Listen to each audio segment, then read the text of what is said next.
Hey, welcome to Sparks. How many of you like fishing? I know some of you do, and not everybody's a big fan of fishing, and I get that, right? I didn't grow up fishing as a kid. I didn't really start fishing until my son decided he wanted to learn how to fish, and luckily we had some family members who could show us what we needed to know and taught us all that we have learned. But for some people, fishing is boring, right? You buy some equipment, you buy some bait, you stick a line in the water, and you sit there and you wait, right? And in the summer, especially here in Charleston, it can get pretty hot, and that's not a lot of fun. So I get it, right? But that's just one kind of fishing. But I understand the idea that, this is not something that has a lot of return on the investment, right? You spend a lot of money on equipment, and you spend a lot of money on bait, and spend a lot of time doing it. You could probably just go to a fish store and buy a fish and be done with it. Okay, I get that. Although, I'll be honest, I've never seen anybody not get excited, even those that don't like fishing or have never been fishing before, when the rod tip bends or the reel drag starts screaming and somebody yells fish on. People get excited, people get pumped up. I've never seen anybody, by the way, who's ever caught a fish, even if they don't like fishing or they've never fished before, not have this big old smile on their face. So, but I understand, right? I understand this isn't an activity for everybody, and for some people, it's really kind of boring.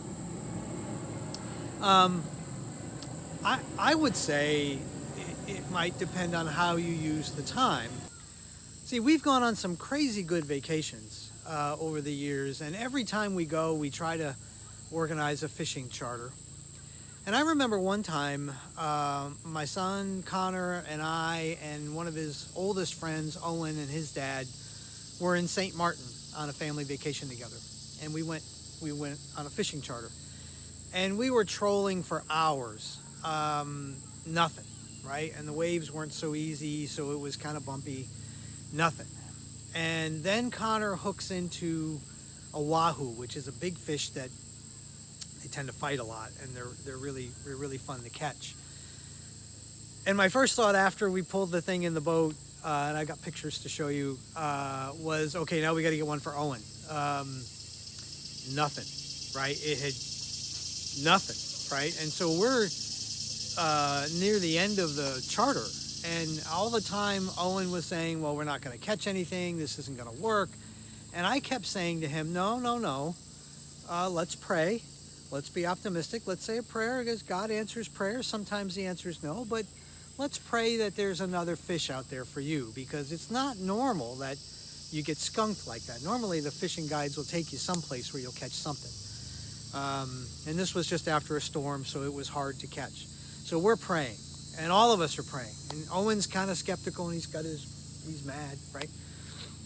Convinced that we're not going to catch anything. And then right at the end of the charter, when the guide says, hey, we got to turn back and we got to go, right? Because we've used up all the time, and we've used a ton of gas going back and forth doing what's called fast trolling.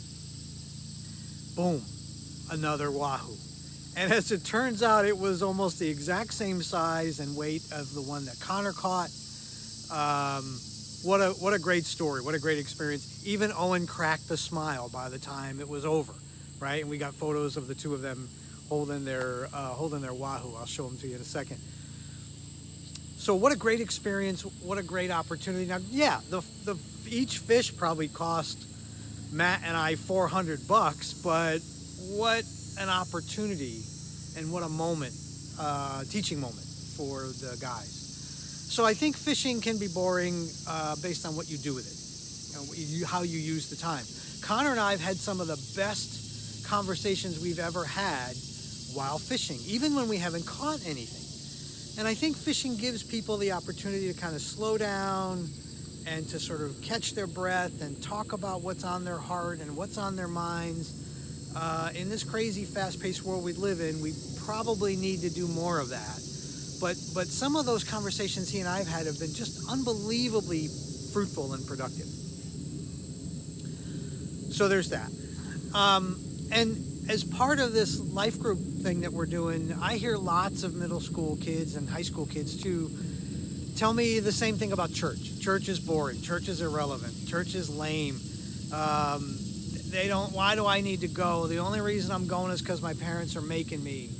A lot of times the pastors are talking over my head. I don't even know what they're talking about. The music sucks. And the only real value I get out of going, if any, is I get to see some of my friends.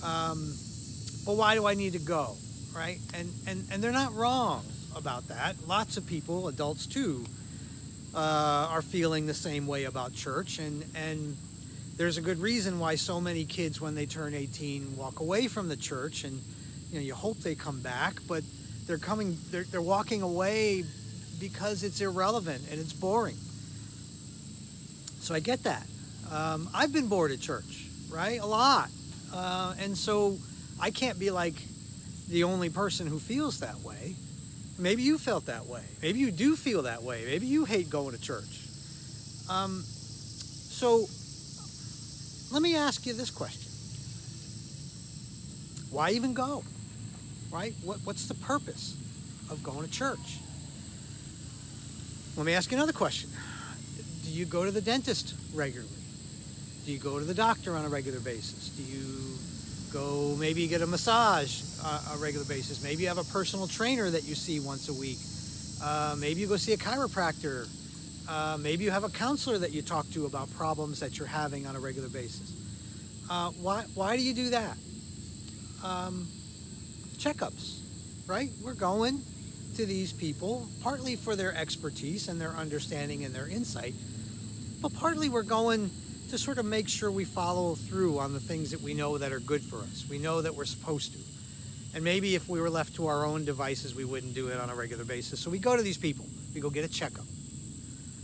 So to me, church is another kind of checkup, right? It's a chance for you to slow down, center yourself, go meet and check in with God, tell him what's on your heart, tell him what's on your mind. Check up, right? It's about accountability, really. What happened this week? Some people go to church a lot, right? Most people, if they go once a week, right? A regular checkup.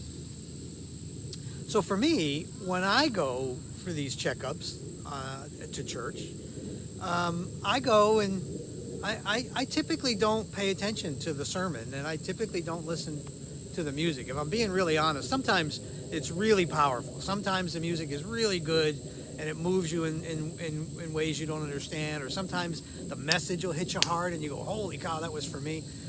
But most of the time I'm not doing that. Most of the time when I'm in church, I'm going there and I'm asking 3 questions.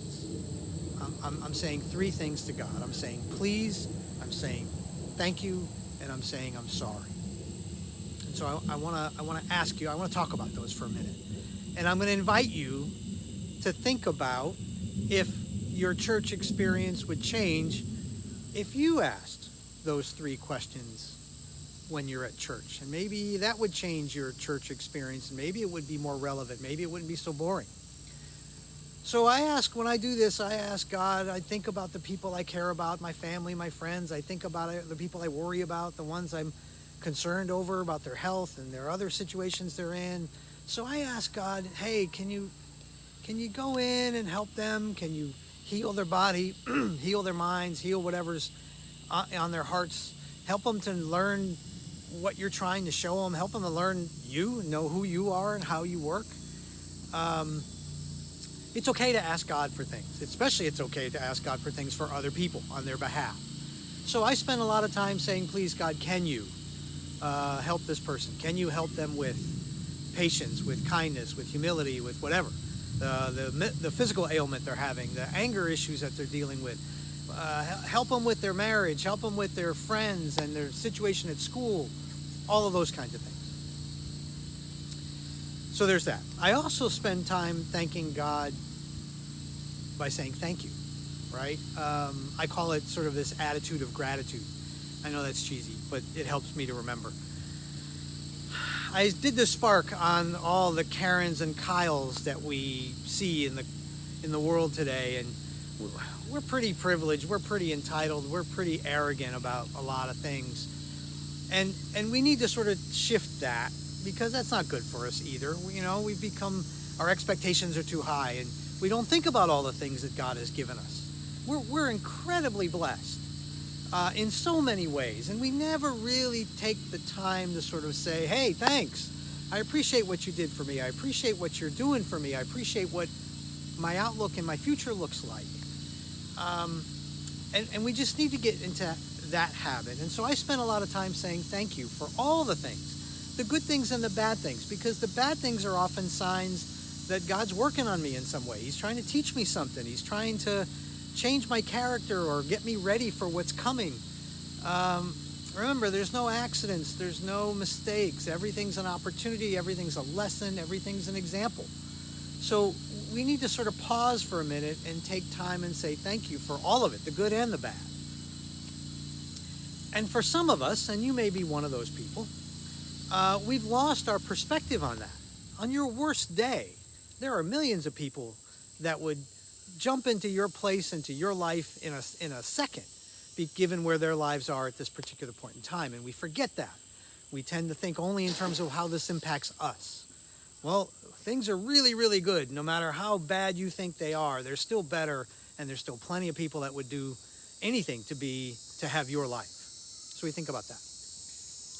And then finally, I make mistakes, you make mistakes, we're all human, right? So a lot of times I spend time saying I'm sorry, right? There are times when I try really hard to be mindful. I try to think about people and what they need and to meet those needs, but sometimes I say and do things that hurt people. And so I try to own that as much as I can, as much as I try to be mindful to realize it, because sometimes we hurt people and don't even know it. So I try to make an effort to say I'm sorry, and to sort of own it, and then I call flush it, right? So you don't dwell on it and beat yourself up over it, because you may be this way too. I'm this way. I'm pretty hard on myself sometimes, and I expect a lot from myself. So sometimes it gets me in trouble. So I try to sort of say, okay, I made a mistake. I'm sorry. I'm going to try to fix it. I'm going to own it, take responsibility for it, and then I need to move on. I need to kind of keep going and grow. And you may think about that too, right? So I'm wondering if you and your church experience wouldn't be different if you asked yourself these three questions. If church is boring and irrelevant for you, make it relevant and make it interesting and make it about the things that are important to you. So my three questions are, who do you care about? Who do you worry about? Who's important to you? I wonder what would happen if your church experience would change if you used church time to pray for them. Don't know. Second question. Think about it and be honest with yourself about all the things that you've been given that you haven't earned, nor do you deserve, right? There's plenty. Again, that attitude of gratitude, of try to be mindful of that and think about all the things that you've been given. It's hard for us sometimes. We get kind of caught up in the moment. But what would happen if, and again, I wonder if your church experience would be different if you spent time in church thanking God for all the things that you've been given, no matter where you are in that situation. And then finally, I wonder if your church experience would be different if you spent time talking about or talking to God, saying you're sorry for the things you've done that you the things you've done that you shouldn't have done, and the things you didn't do that you should have done. Because that's me, right? I do the same thing. I struggle with that. I realize there are things that when I make mistakes, there's mistakes of what they call commission and omission, right? I should have done something and I didn't do it. Sometimes I do things and I shouldn't have done it. I wonder if you would spend time, and then who? Because a lot of times we hurt the people we love the most, right? So I wonder if your church experience would be different if you spent time saying I'm sorry. So give that some thought. Post some comments in the section below if that has changed your church experience. Maybe it won't. Maybe. And again, I'm not saying that the music doesn't move you or the sermon isn't important. Sometimes it's really powerful. But in those times when it's not, try those three questions and see if your church experience changes. All right? Talk to you soon.